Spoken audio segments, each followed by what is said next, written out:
I think we should be live now. So welcome back to NoNamePodcast International. In this series, we talk to cybersecurity experts all over the world to discuss cyber domain of the war, make new connections for Ukrainian InfoSec community, and learn from our colleagues abroad.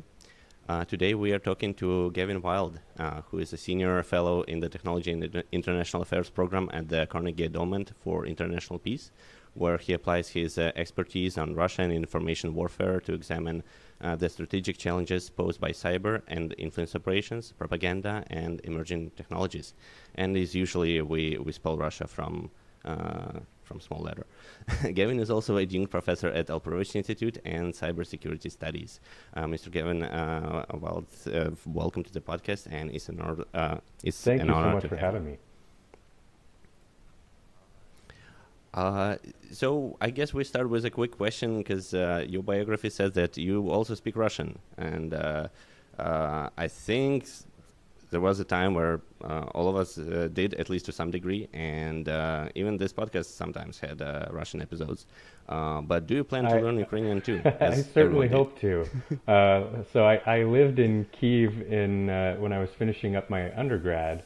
It was one of my favorite cities to live in, and I found it odd. I don't know if that's everyone's experience, but for some reason, rather than getting better at Ukrainian, Ukrainian tended to make my Russian worse. So I don't know if that means anything philosophical, but I certainly hope to at some point learn Ukrainian. I guess we certainly hope that this is the effect we're going to have now, so that sounds good. Oh, it works. It works. Since I've switched to Ukrainian in all aspects of my life, I started to forget Russian, and it's very, very unusual feeling, to forget your first language and not be able to type in it. It's funny somehow. For me, it's even weirder because my first was Ukrainian. Then as I started school, switched to mostly Russian, especially like at the university, and then back. So it's a mix of. It's weird, but we are happy to get on the right side. So let's talk about warfare, I guess, because that's what's been going on for almost a year now.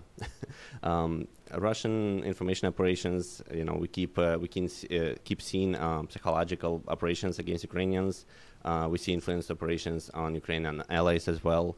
Internal propaganda in Russia, makes George Orwell 1984 just kind of look like a fairy tale.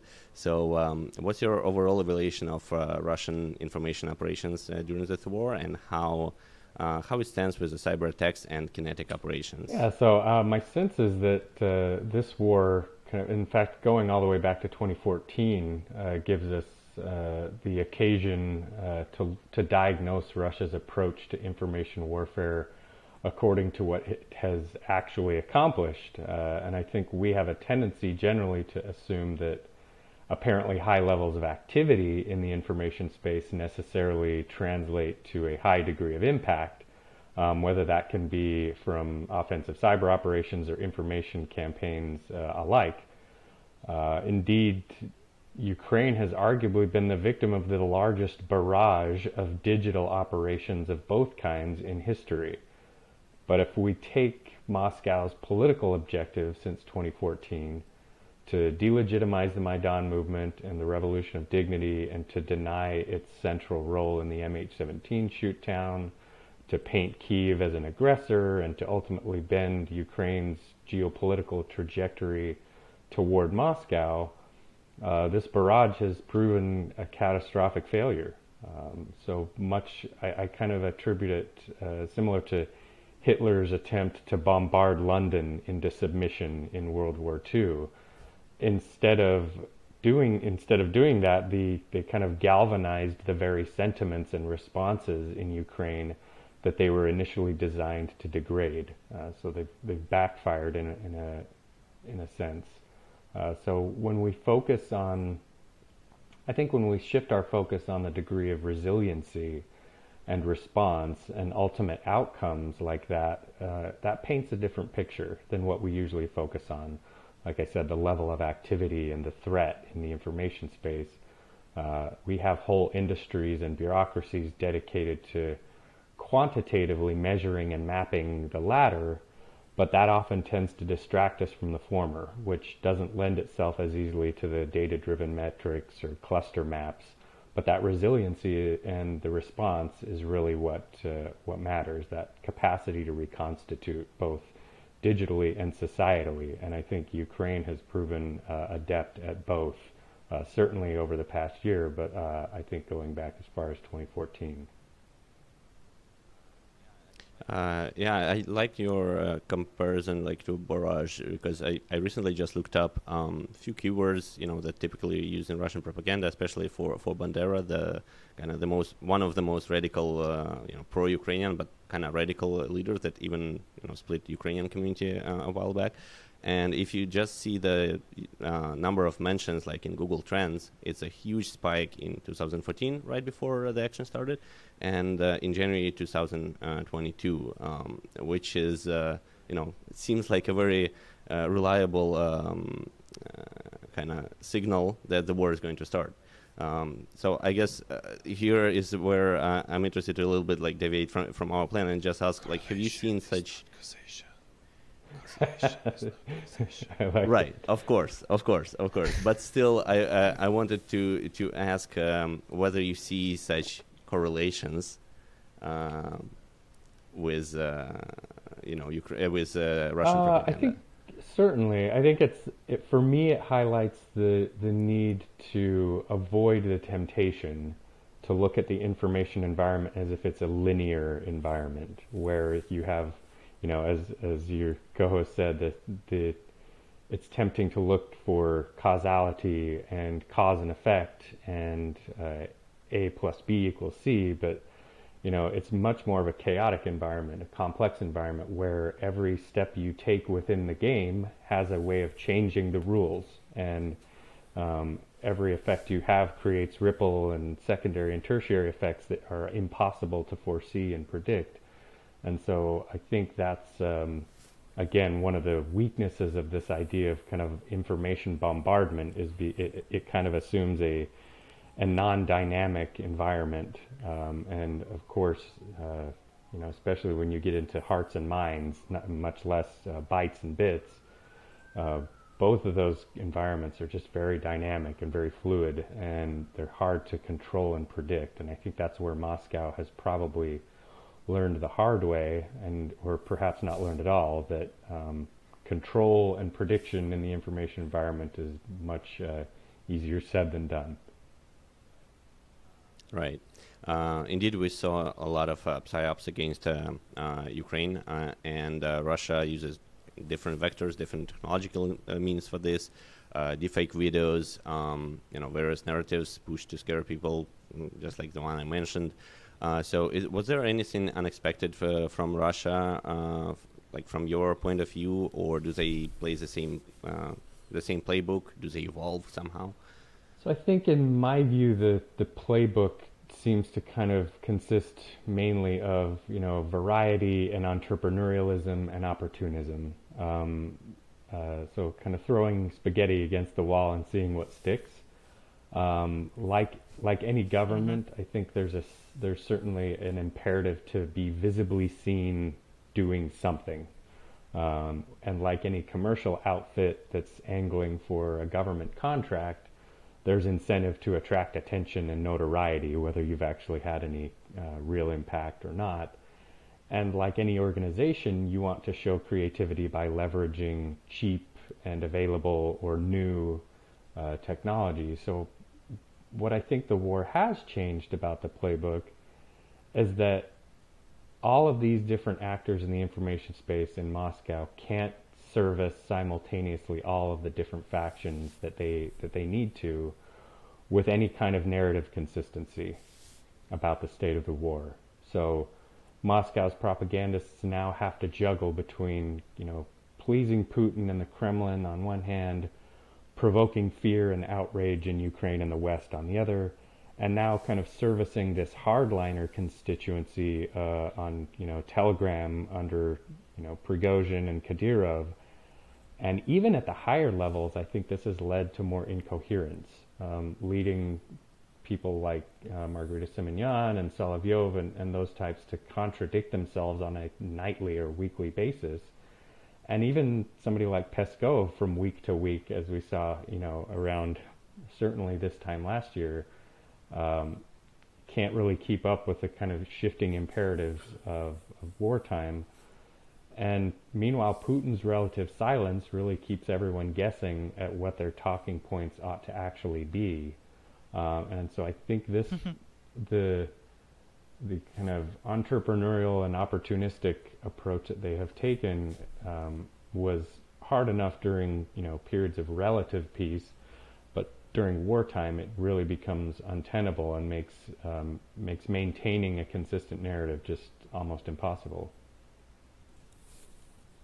Do you see some means that Ukrainians could protect themselves from Russian influence? And I'm especially interested in more of on an organizational level, right? Because obviously we can just say like don't read Russian, news and stuff, but also they over time learn and try to even like use Google Translate to write in Ukrainian sometimes, and just generally it doesn't work in masses, right? People just do what they do. So what Ukrainian government or Ukrainian project organizations could do to protect from this influence? I think one of the things that the Zelensky administration has done masterfully is strategic communications, which means being strategic not only in what you're saying, but actually when to say anything at all. And noting the kind of imperative or the imprimatur, the mantle of whether it's his role as president or even a CEO's role, etc. Like knowing that when you say something, it has to count. And so rather than reacting to this or that individual narrative or provocation in the information space, I think that the Zelensky administration has kind of projected this calm, this unity, this steadiness, and particularly in wartime, that seems to have a major, almost inoculative effect as people are looking for clarity and facts in very chaotic moments. Ukraine has arguably been a global proving ground for cooperation and coordination among a vast number of commercial and governmental and civil society groups trying to kind of coalesce around ensuring Ukrainians maintain access to factual and verifiable and credible information about what's going on. So I think the coordinating role in that strategic communications function has been crucial. But as I said before, I think it's important to focus on countering disinformation, that's not something we solely do in the information space, that narrative whack-a-mole can only kind of get us so far. We have to look at the real-world conditions that people occupy and try to understand why and how certain untruths might have a greater social utility than facts. So for instance, Professor Aaron Ehrlich did some great studies in Ukraine in 2019 about Russian disinformation. And he kind of found that the narratives about economy were more likely to be believed than other disinformation narratives about politics or history or military, specifically because Ukrainians have in general been accustomed to hearing true stories about economic mismanagement or corruption over the years. And so it's that understanding that context, the sociological and the political context in which disinformation enters, is really going to be key to knowing where to strategically communicate versus where you might actually be able to let these narratives just die out on their own because they don't have resonance. Right. I guess Zelensky's communication certainly improved since February 25, because before that, essentially the message was that there is going to be no war. And that didn't turn out to be true. But I do tend to agree that since the war started, right, the messaging and the picture he presented and the administration as a whole was quite powerful for both for Ukrainians, but also for international community, because I think PR with international partners seem to be quite good. You recently wrote. I think you're biased. You're biased. on this. Go ahead. There's Elaborate. plenty of critique about the stance they take, the messaging they project, but consequentialism wins in the end of the day, right? So they somehow manage to stimulate the effects that are positive for the overall state of affairs. So Yeah. it's, as a utility function, it somehow it works out. But I have two questions. Just getting back to Russia, Gavin, what do you think? First of all, this metaphor of throwing spaghetti, does it extend to damage assessment? Do they have an idea how effective they are? How do they measure? Do they have a tool or a methodology to have some qualitative,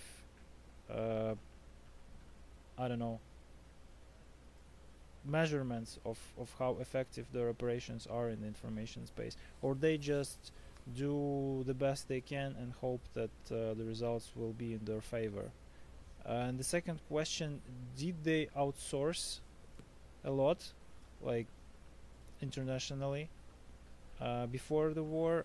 I mean, the active phase of the war that we are going through now. And did anything change with the sanctions and the Russian economy slowly going down? So on your first question, I think that's an outstanding question for pretty much any government and any military or any intelligence service that undertakes, quote unquote, information operations, is how do you actually measure efficacy? And, to your earlier point, I think the best you can demonstrate is correlation. It's very difficult to demonstrate causality, and this kind of goes back to research that, folks have been doing since the 30s about kind of the degree to which media consumption or narratives prompt behavior, or whether they're simply kind of post hoc rationalizations for something that you already intended on or were already predisposed towards in the first place. So in that regard, my answer would be, I don't know for a fact, but I would surmise that Russia's no better at it than anyone else, including advertisers that have a hard time measuring. There's that old saying that half of my advertising budget is wasted, but I just don't know which half. So I think that's been a perennial problem.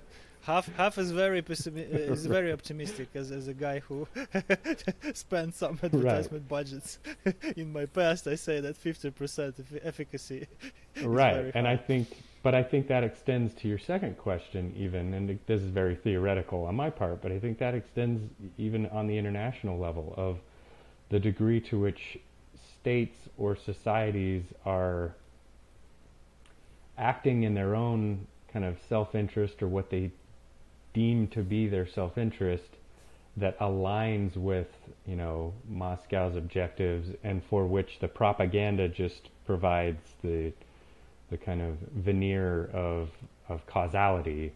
I don't know what that ratio is, but I think it's worth kind of examining the socio-political or the geopolitical context in which Russian propaganda or information operations take place in a given country, and kind of looking at the demand side versus focusing solely on the supply side. We're always going to be able to find some RT or Sputnik story that runs in a given market, or some kind of bot or troll campaign in a given country. But it's much harder to kind of map was the soil that it landed on very fertile already.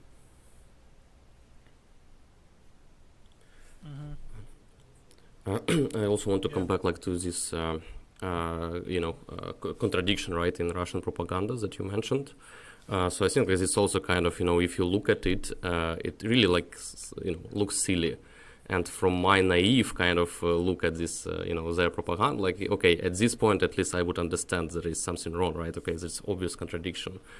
And I always was puzzled why it's not working, right? And, do you have like any insight whether they somehow deliver this information, right, contradictory information to different audiences, or it just doesn't work at all? And can we maybe highlight this contradiction as their anti-propaganda measure?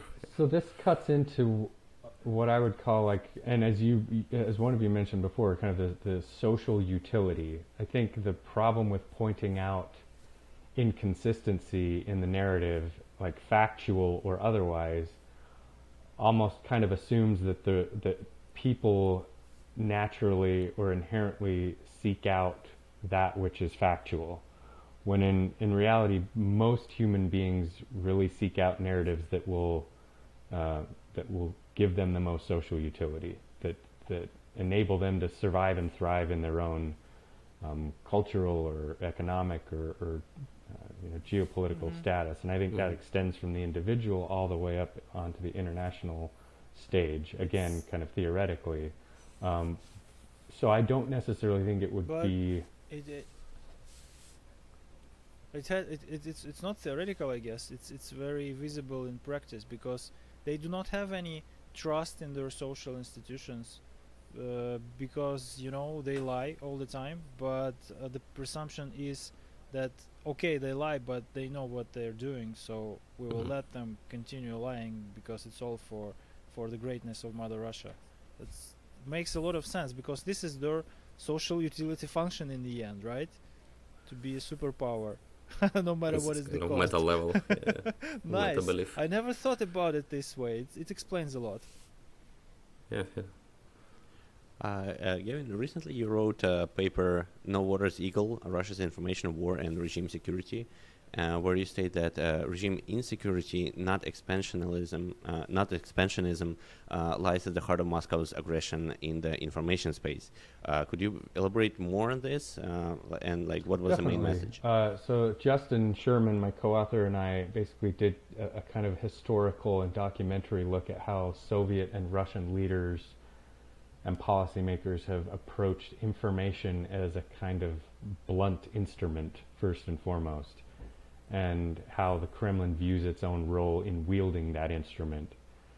And contrary to what we might assume as an aggressive view of the world, where information is kind of weaponized to advance Russia's interests, what we instead tended to see was almost a pathological insecurity and defensive posture, a siege mentality, if you will, this sense of regime fragility, not simply in terms of the ruling circle of personalities, but the ideological underpinnings of the state.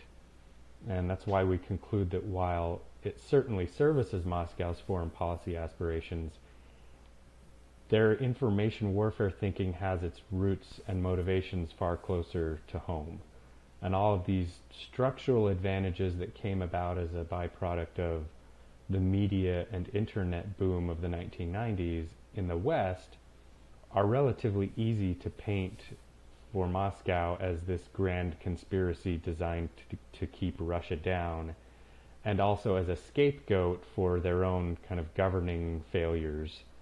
And so Putin and his circle have been spinning this tale for decades now, and this paper was kind of our way of telling policymakers, particularly in Washington, D.C., guys, to a large degree, they've actually come to believe this myth, and you need to factor for that it's not mere posturing or cynicism on their part, but that this is kind of sincerely held in their own minds. And not that we need to sympathize with that at all, but that we need to kind of plan our moves accordingly. Empathize. That brings exactly to the question of what signals U.S. and West do you think should send to Russia in the information space, because Russia is threatening nuclear weapons and doing all kinds of crazy things, and the West kind of just says it's unacceptable and then look at them like at crazy guys, but essentially they don't do much, right? And So Russia is very aggressive, and the West is, trying to speak as if they would with a rational person, but Russia is not very rational or reasonable. So how should the West kind of, deal with this patient? You are asked to give policy advice beyond the paper that you just published. So there will be no peer review for this podcast. You can say whatever you like. But I'm sorry, I need to jump in. What you just described is very coherent with what Timothy Snyder is trying to propagate, this ideas of historic analysis of what Russia is, this victimology, this always like aggression as an act of self-defense, and sexualizing it because it's very fertile to present like external influences, attempts of penetration to the Russian society because they are they're crazy, sick, scared of that. Is Snyderian a term already? Because it all sounds very Snyderian. I think I'm up to 8 or 9 lectures on YouTube that we can watch. So if it's not, it probably will be soon. But no, that's the first I'm hearing of that. I'll have to dig into that because I think. Let's write it down. I coined the term. So thanks, because it really resonates with these ideas that. Russia always presents itself as a victim, and in this way they can find excuses for any crazy shit they do. So everything. I think one of the other takeaways from the paper that we register a little bit of concern that one of the byproducts of the Kremlin's approach to information is that they've kind of turned their own capital into this hall of mirrors, where I don't know how much signaling can be reliably sent to Russian leadership outside of direct person-to-person contact. I don't even know, there's so much mistrust, I think, and uncertainty within the inner circle and the bureaucracy that as far as trying to signal something to Moscow through the information space, I don't know how successful that can be. So I think, however unpalatable we probably find it, there's no alternative to diplomacy in the sense of keeping the channels of dialogue open. So I for one am pleased that our ambassador Lynn Tracy is there on the ground, or that General Milley and Gerasimov are able to keep by all reports, keep a line of dialogue open. As far as being more aggressive in the information space, I'm less confident in the idea of fighting fire with fire, in the sense that I think the West's competitive advantage is in their values about information and the idea that it should kind of be open and available and transparent and verifiable.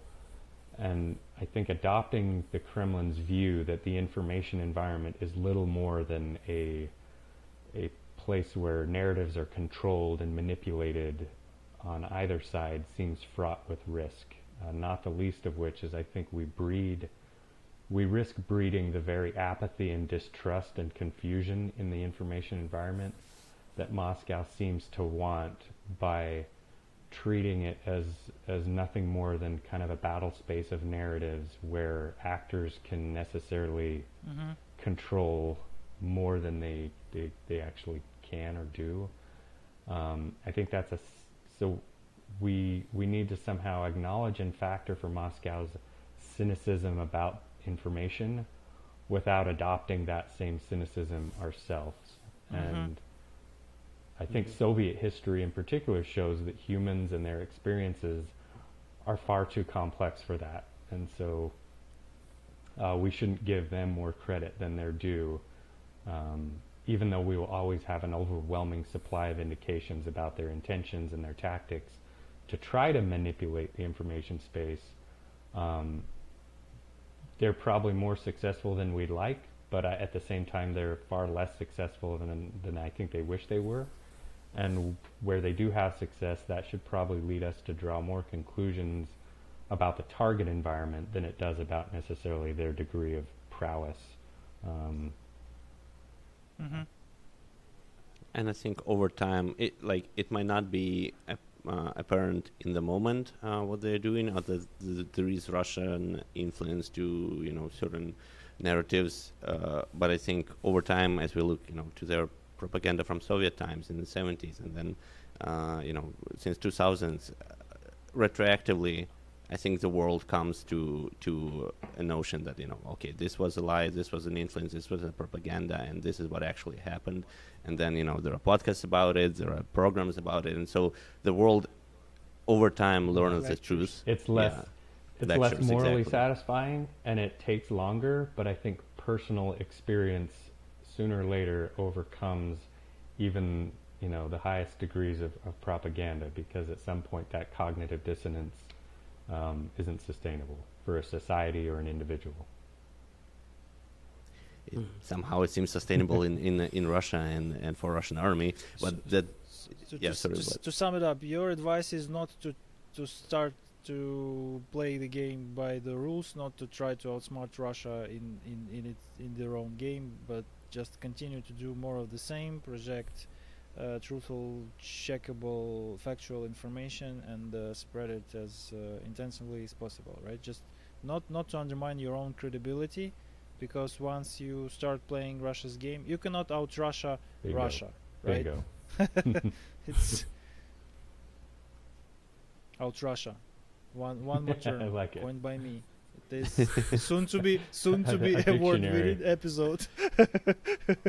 Yeah. So in another article, you write about Russians with using the term ecmology, right? They use the term ecmology, and I guess they try to insulate their army against realistic information for as much as they can. Do you think it's still possible to break through that internal propaganda and bring some shift in the society, right? Absolutely. So acmeology is this discipline that arose after the Soviet collapse that basically says that there is a science to professional mastery through a mixture of psychology and education. And one of the leaders of the GRU's psychological and social media operations is named Andrei Starunsky, and he appears to have studied this movement and applied it to kind of reduce human beings again down to this mechanism that can kind of be programmed. And his dissertation concluded that Russian troops in combat would be maximally susceptible to enemy narratives. And of course, he dedicates no focus to what responsibility the Russian military and political leadership might have over troop morale. It again is all external facing.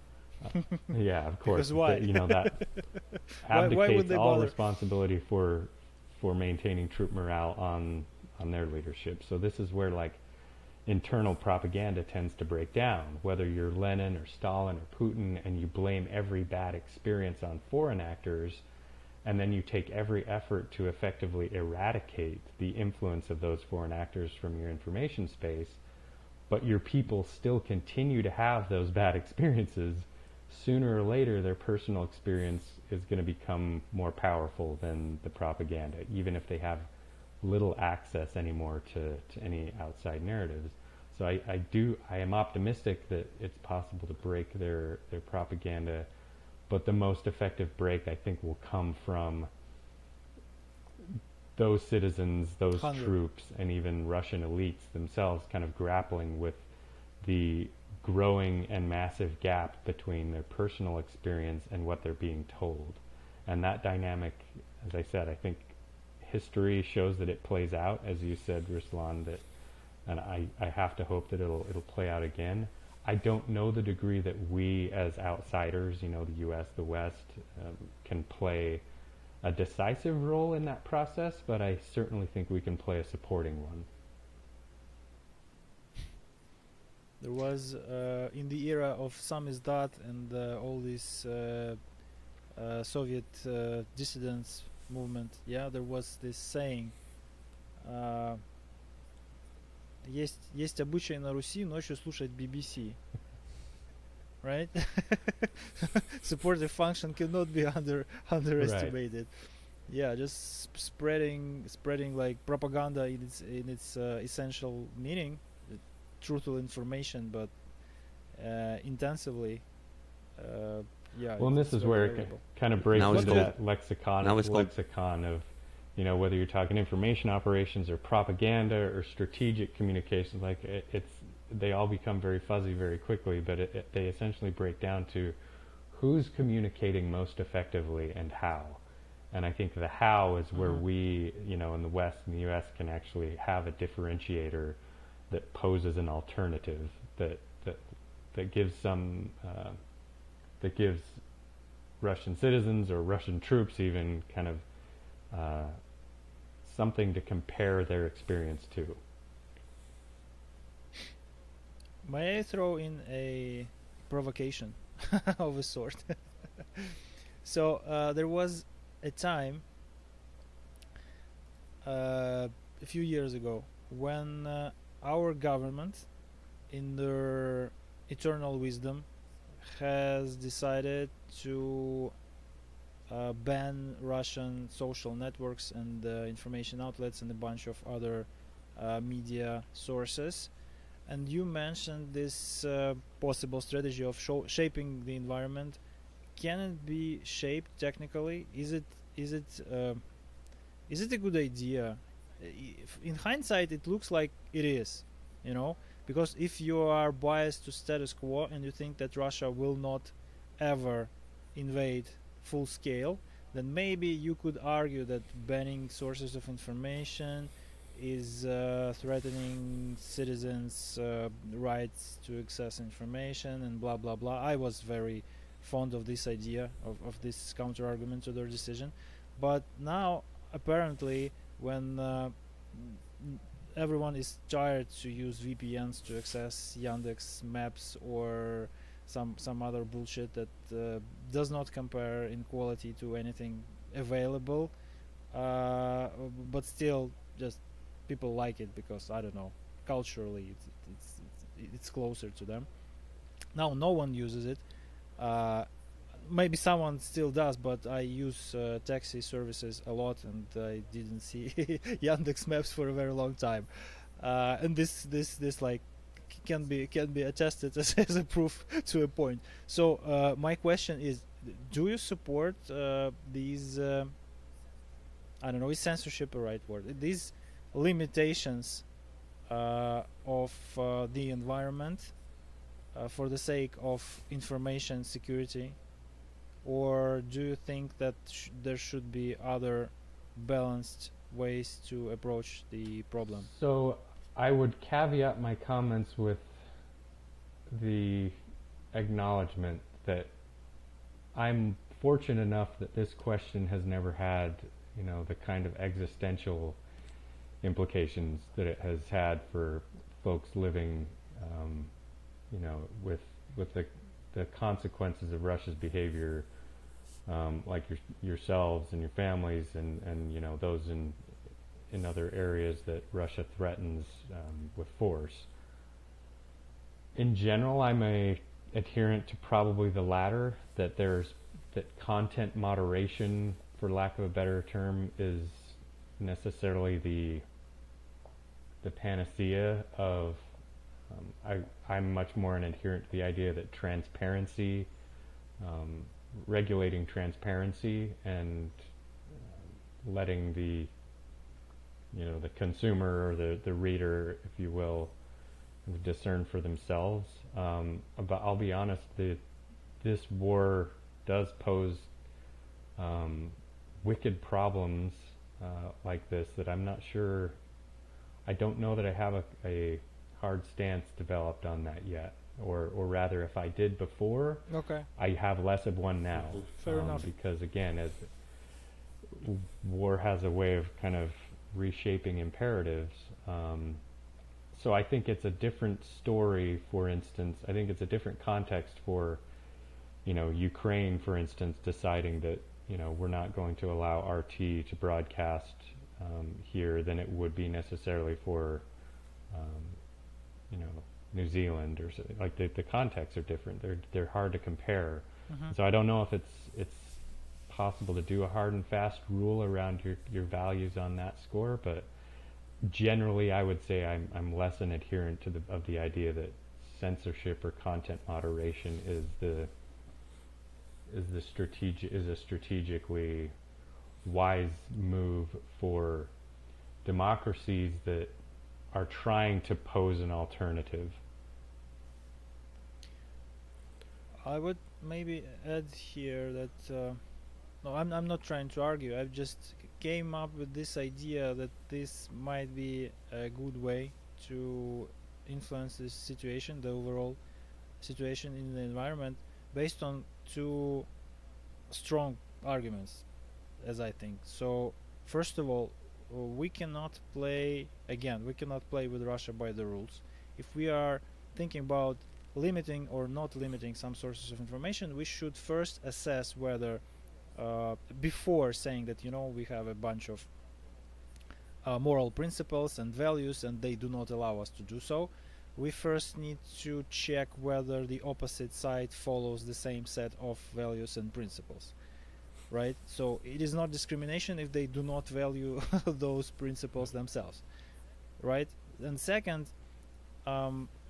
just the reversal principle, just philosophically approaching this question, I came to the conclusion that is more Russian social media good for Ukrainian society?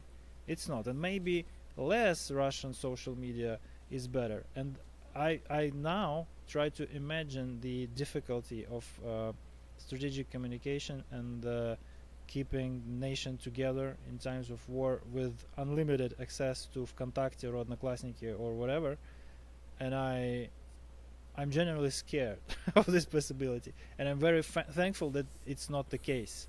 Yeah, and at the same time, Telegram hasn't been blocked, and Telegram is a problem. I admit, but it's a smaller problem because Telegram is less. So yeah, it's harder to spread ideas there. Yes, I guess. Yes, you have to follow in order to get messaging. Yeah. Right. But Vkontakte and Odnoklassniki have algorithms. Which I would also point my personal experience, and this is coming back to again, like this getting personal experience, right? Like that changes your beliefs, and that I definitely observed a lot. Like when VK, right, social network was banned, right? That it was very popular, right, among my friends in Kharkiv. And after that, they actually, they changed and they investigated other sources of information, and that was definitely helpful. And they found had Facebook. Yeah, and and I think it was very important, and I agree, here, with everybody, that it's kind of hard question, right? And usually I'm anti-censorship at all. But silver lining for me was here that it's actually not fully blocked, right? If you want to still use VPN, yeah, you can. But this level of kind of, they raise the threshold, it was actually very, from my, subjective experience, it was very useful. Yeah. I also think it triggered some reactions. Like, for example, of course I could use a VPN to access VK, and I had an account in VK, but when that decision was made, I just left. I'm like, okay, I have Facebook, right? So I guess it's fair to say that all of us, as people from information security industry, were who are usually quite liberal in the values, not in the U.S. sense, but in general, right? Artyom Ivanovich, I will pass your qualifications of him to Tim, because he's not very liberal at all. Well, I mean, we are for freedoms to choose, what you want to do, and such censorship is none of us were favorable of the decision at the time, but also we see that it kind of worked out overall.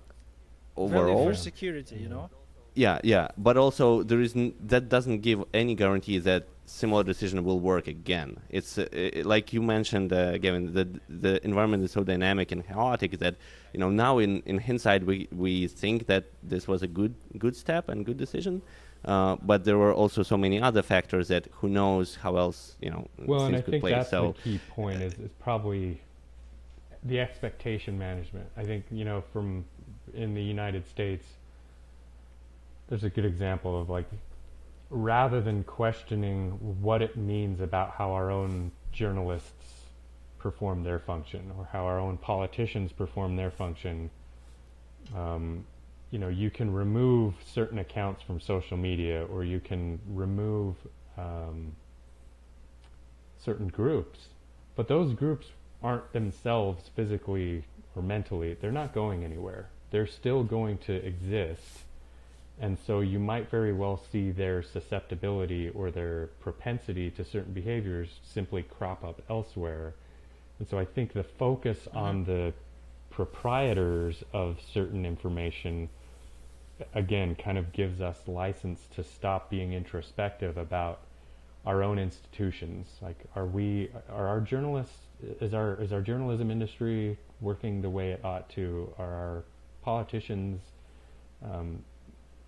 it gives us license to be less introspective, I think. But again, you guys point out the very complexity of the question. And I think the very fact that we can have a debate, like that it is an open discussion and is an open debate, I mean, is symbolic, and it's important. I mean, I imagine folks like Arkady Volozh, who's former CEO of Yandex, might very well admire a system where we even have the debate, because it's not even a question in Russia right now. Yeah.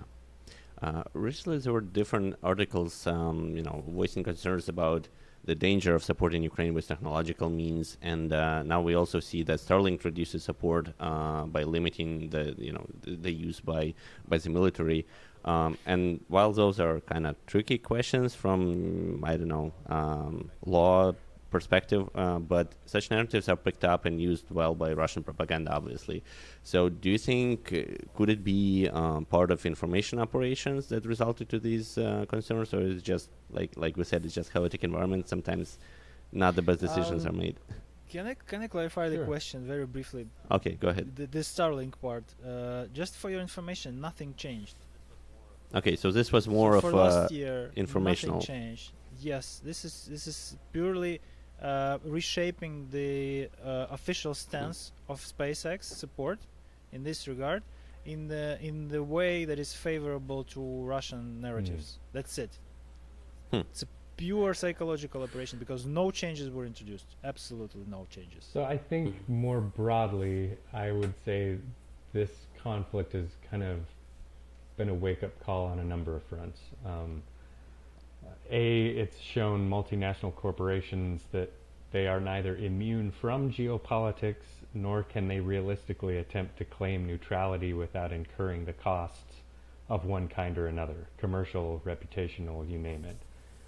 I think the Starlink episode, however it's shaken out realistically or in perception, also poses this interesting question of how much the West can or should be dependent on private commercial actors to achieve these geopolitical aims. And I have no doubt that Moscow will try to capitalize on all of those conundrums in propaganda, but again, I think they do so from a position of inherent weakness, because again, that debate about the proper role, about the limitations of government versus private commercial actors, says something about our values in and of itself, and has, for lack of a better term, that itself has propaganda value, on our side, that we're even discussing this, and that it's even a debate. And so you mean that this is the okay? So any topic that polarizes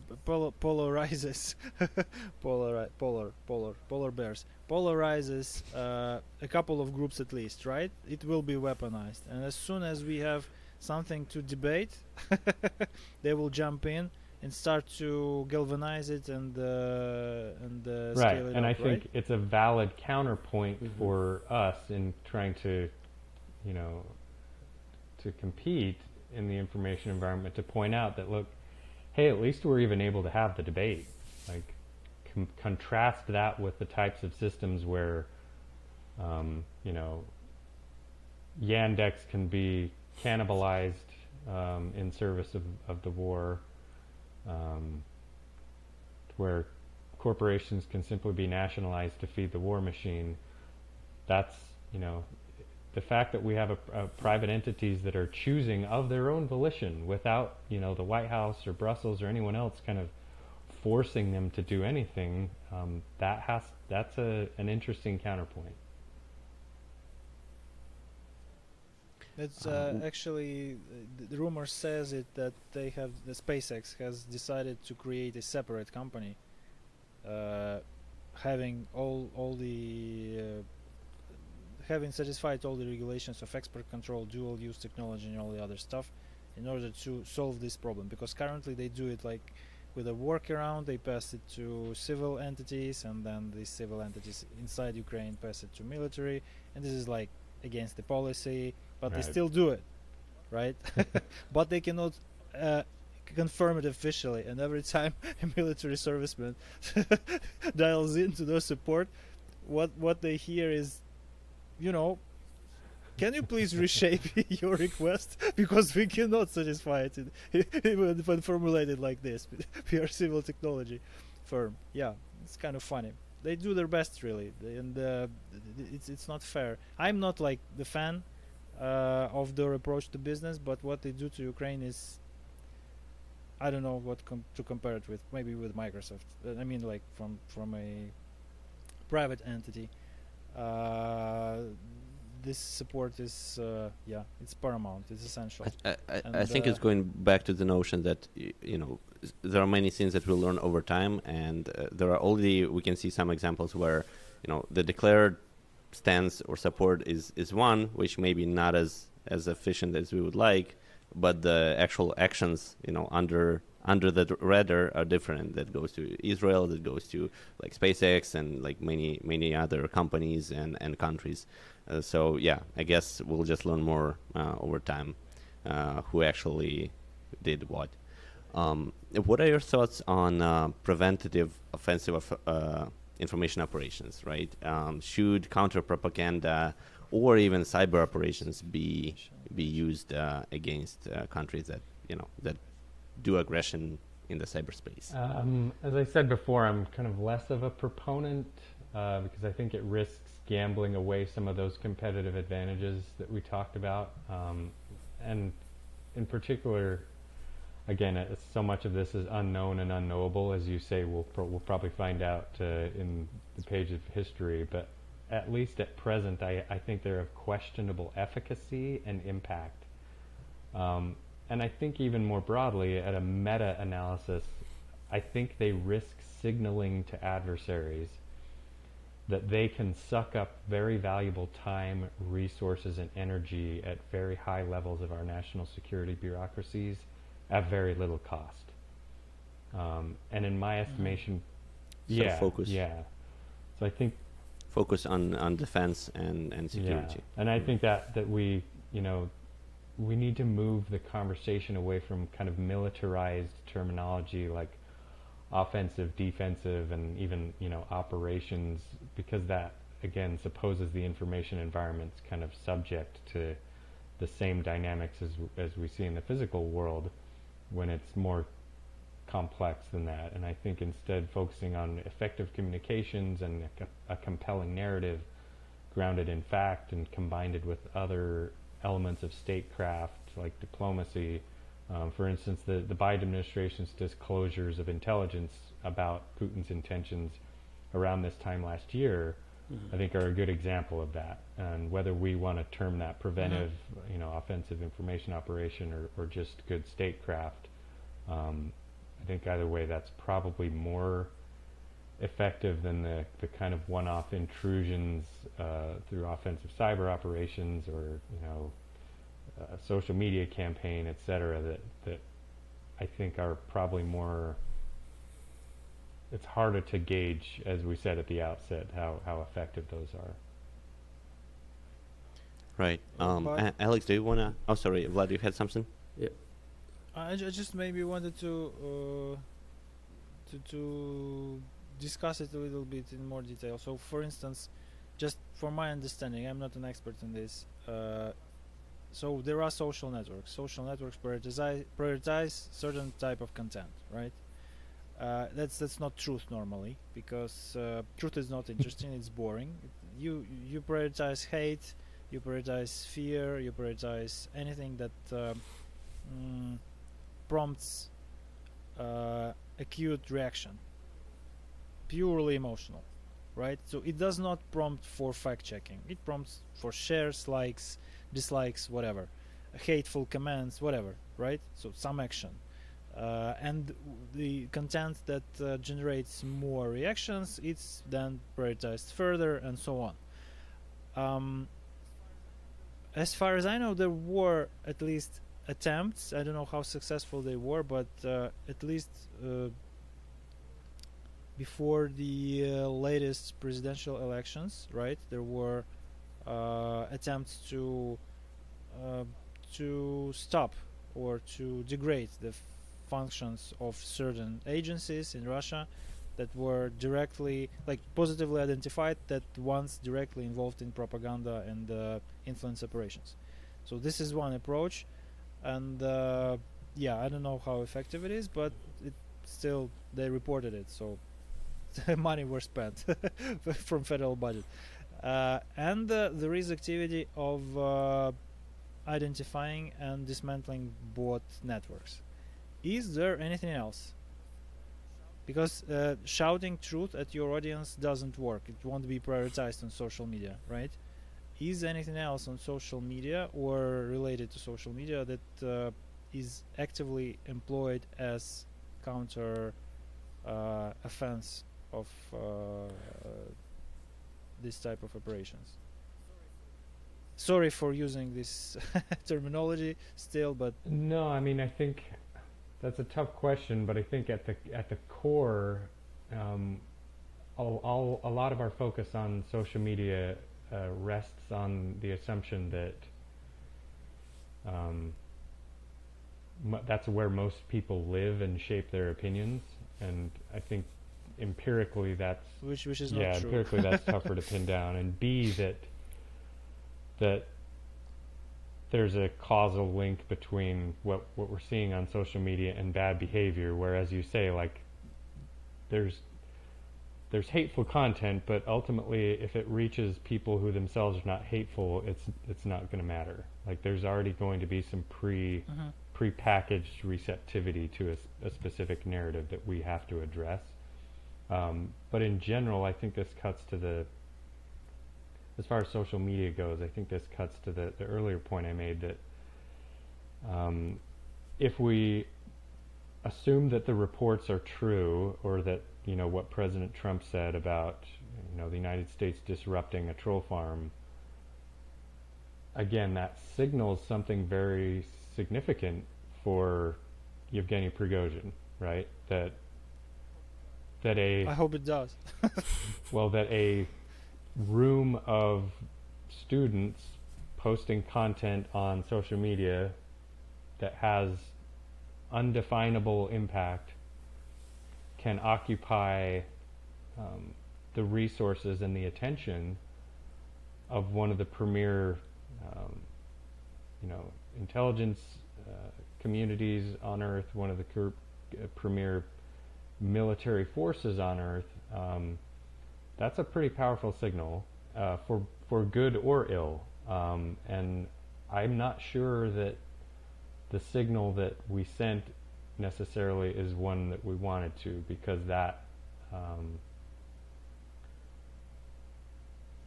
tells adversaries something about how much of our attention they can capture, and over a capability that we're not really sure has all that much impact in the first place.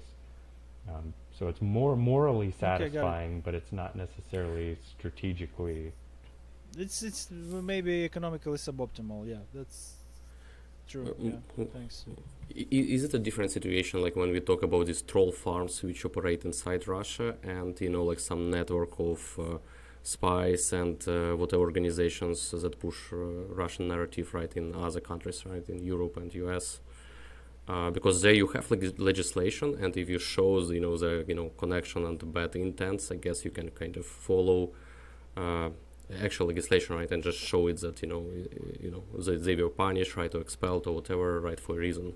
Yeah, I think that's kind of the other, and you mentioned the trick bot or the Hive takedowns. I think that's a counter, the other side of that argument that I actually do support is that when we can prove that a cost is being, that the effects are being had, there's millions of dollars flowing out of the United States that have been pilfered, or that hospitals are being ransomwared,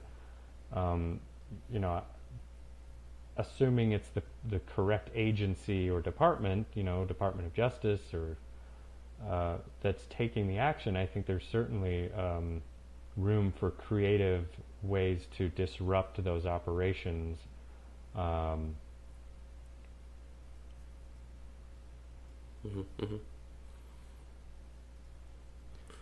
And I also had, coming back like a little bit like a previous discussion, but I want to highlight this point, right, that we need to show that we can have a debate, right, and we can discuss these polarizing questions.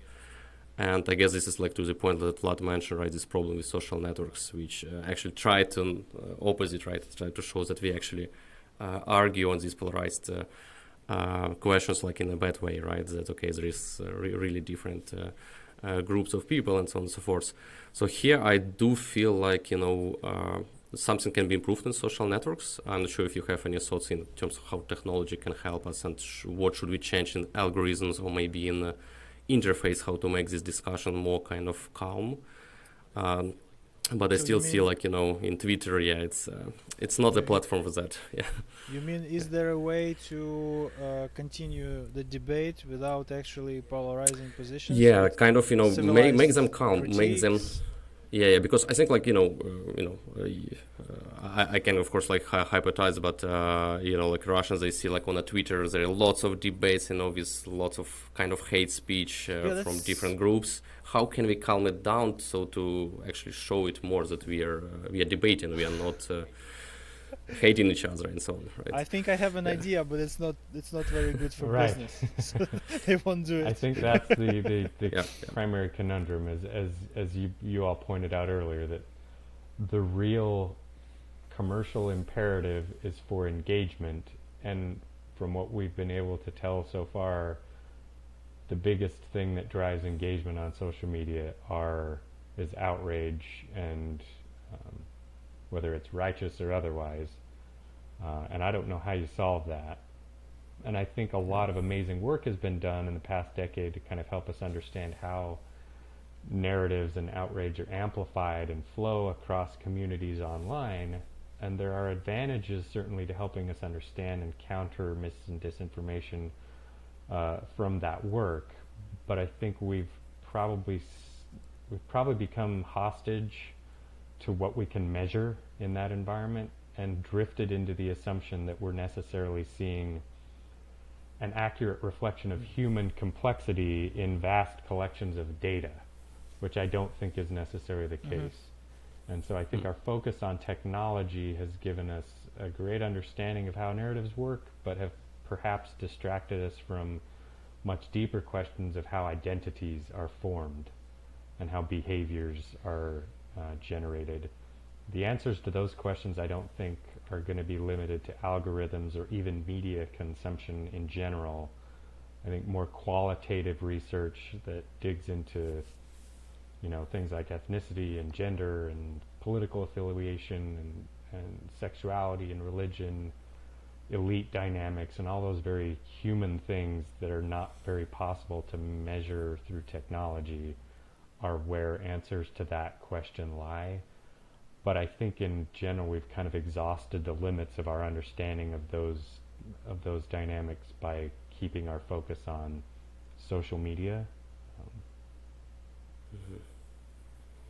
I know forecasting is a thankless job, but sometimes we gotta do it to some degree. So what future changes in information and cyber threat landscape do you envision after Russia is defeated in this fight? So I think it's worth at least examining, again, I'm beating a dead horse when I talk about humans versus technology, but I think it's worth examining the degree to which the outflow of human capital from Russia as a result of this war will affect their capacity to remain any kind of near-peer cyber adversary in any capacity, whether that's espionage, disruption, or offensive cyber operations. Which is not to say that I think the threat will necessarily diminish, but I do think it will change in that, one of the scenarios I can envision is that, with the outflow of human capital and the outflow of Western hardware and software, it becomes much harder for them to sustain, or where in a universe where their primary kind of benefactor is China, whether Russia simply becomes something of an appendage of Chinese operations simply by through necessity over the long term. And again, as you say, those are highly speculative futures to be sure, but I think in essence the loss of human and technological capability that Russia has sustained as a result of this war are probably going to rear their heads in some pretty interesting ways that I think will be interesting to keep tabs on. Alex, do you want to go with a question still, or we have a question from audience, which I think we a little bit touched and probably answered already, but the question is particularly about storming of the Capitol in 2021. So basically, how big the information warfare part was of it, and did U.S. society learn the lessons, and how likely is this to repeat? I think I would go back to my earlier comment about how social media probably has done less to create certain sentiments as it has to connect communities that share certain sentiment and amplify them. And so the issue for me is less, what can we learn on the social media front, and more, how do we start to deal with those communities, whether it be kind of economically or culturally disenchanted communities, or those are very complex issues of governance that are I think we have to take a look at from a strength of institutions and strength of policy that kind of becomes far deeper and far more long-term than whatever we might be able to do on regulating social media, which itself is a pretty long shot. I think we've certainly learned, at least in my experience as a former national security official, that the United States has a kind of reflexive approach to national security threats, as seeing them as emanating exclusively from abroad. And I think there's a lot of necessary conversations happening now that national security has a lot to do with your domestic, not only politics, but your domestic policy environment. And that extends to socioeconomic welfare, that extends to kind of identity formation, and all of those things that we talked about earlier. So that's kind of the biggest lesson I think, and I hope we're learning, is that for national security practitioners, it's not enough to just look abroad. There's a lot of introspection that has to happen that we're going to need to do pretty quickly. Yeah, I think that's a very good point. Like with cyber threats, we learned that there is no point in trying to 100% prevent them. What's more important is to learn how you deal with them. And same here, if there was some omission in what policymakers or what government analyzes and sees, and maybe they should look more on the domestic side. We just need to learn deal with it versus trying to predict all possible future events. So we're already ran a little bit over, so just want to be mindful of your time. So sorry about that. But typically, the last questions that we ask is, what would be your advice or just words to Ukrainian audience in general? In general, my hat is off to you, and my thoughts are with you.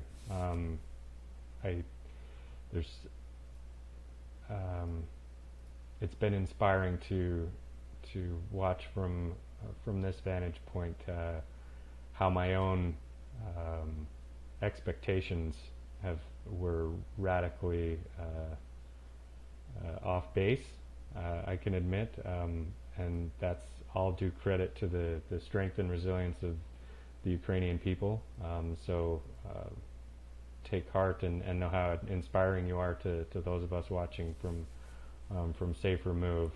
You have all my support and admiration and respect. Thank you so much. We appreciate your time here, and we also generally appreciate the support of all the people that we had. We had so many great experts in the field already on the podcast, and the level of support and even understanding of the problem, just like for someone who's many people have never been to Ukraine, but it's really, I'm really happy to see that people are aware of what the country is, what the folks are, and their support in general.